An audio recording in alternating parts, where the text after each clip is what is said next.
Middle east में हालात बहुत बहुत ज्यादा तनावपूर्ण हो गए हैं। देखिए, इजराइल और ईरान के बीच जो एक छिपा हुआ युद्ध सालों से चल रहा था ना, वो अब बिल्कुल खुलकर सामने आ गया है। तो चलिए समझते हैं कि ये संकट आखिर यहाँ तक पहुंचा कैसे और इसके असल में मायने क्या हैं। जी हाँ, ये अब कोई छोटी मोटी झड़प नहीं रही। जो खबरें आ रही हैं उनके मुताबिक ये एक बहुत बड़े युद्ध का साफ संकेत है। एक ऐसा युद्ध जो पूरे मिडिल ईस्ट को अस्थिरता की आग में झोंक सकता है।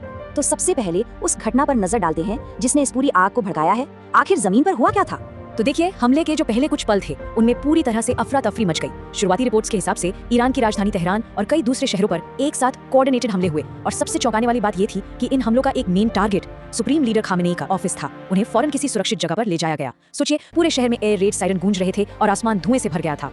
अच्छा, ये कोई एक तरफा कार्रवाई नहीं थी। इजराइल डिफेंस फोर्स ने हमले की जिम्मेदारी तो ली, लेकिन बहुत जल्द ये साफ हो गया कि वो अकेले नहीं थे। एक अमेरिकी अधिकारी ने खुद ये कंफर्म किया कि ये ईरान के खिलाफ अमेरिका और इजराइल का एक जॉइंट मिलिट्री ऑपरेशन था और इसी बात ने इस पूरे संघर्ष को एक नया मोड़ दे दिया। अब हमले के बाद पूरी दुनिया की नजरें इसमें शामिल नेताओं पर टिक गईं। तो आइए अब उनके जो ऑफिशियल स्टेटमेंट्स आए हैं उन पर गौर करते हैं, ताकि ये समझ सकें कि इस मिलिट्री एक्शन के पीछे वजह क्या बताई गई। अमेरिकी राष्ट्रपति डोनाल्ड ट्रंप ने इस ऑपरेशन को एक डिफेंसिव कदम यानी एक रक्षात्मक कदम बताया। उन्होंने इस बात पर जोर दिया कि ये कार्रवाई अमेरिकी लोगों को ईरानी शासन से जो खतरे हैं उनसे बचाने के लिए जरूरी थी।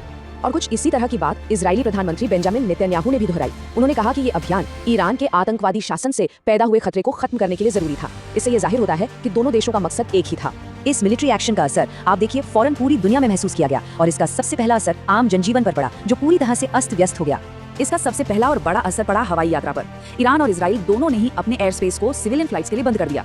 इतना ही नहीं, इजराइल में स्टेट ऑफ इमरजेंसी यानी आपातकाल की घोषणा कर दी गई, जो दिखाता है कि सिचुएशन कितनी गंभीर है। दुनिया भर की सरकारें भी तुरंत एक्शन में आ गई। इजरायली अधिकारियों ने अपने नागरिकों से घरों में रहने की अपील की।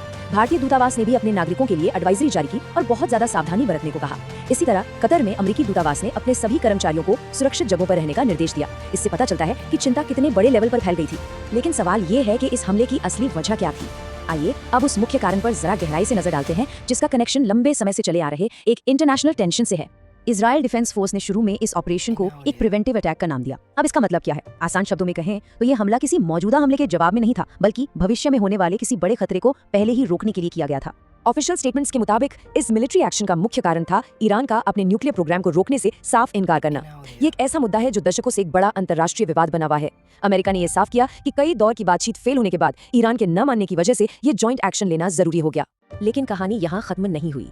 चलिए अब देखते हैं कि ईरान ने इसका जवाब कैसे दिया, जिससे ये स्थिति एक तरफा हमले से बढ़कर एक फुल स्केल टकराव में बदल गई।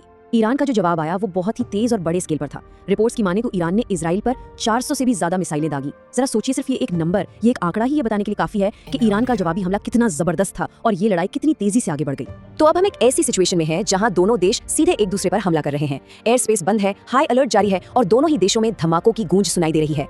ये वाकई में एक बेहद नाजुक और खतरनाक मोड़ है। ये जो टकराव है ये सिर्फ इन दो देशों के लिए नहीं, बल्कि पूरी दुनिया के लिए बहुत गहरे सवाल खड़े करता है। जब रीजनल और ग्लोबल ताकतें इस तरह आपस में टकराती हैं तो भविष्य अनिश्चित हो जाता है। आगे क्या होगा ये तो खैर वक्त ही बताएगा। ऐसे ही और जानकारी भरे विश्लेषण के लिए हमारे चैनल को सब्सक्राइब करना न भूलें। Subscribe our channel, more informative videos.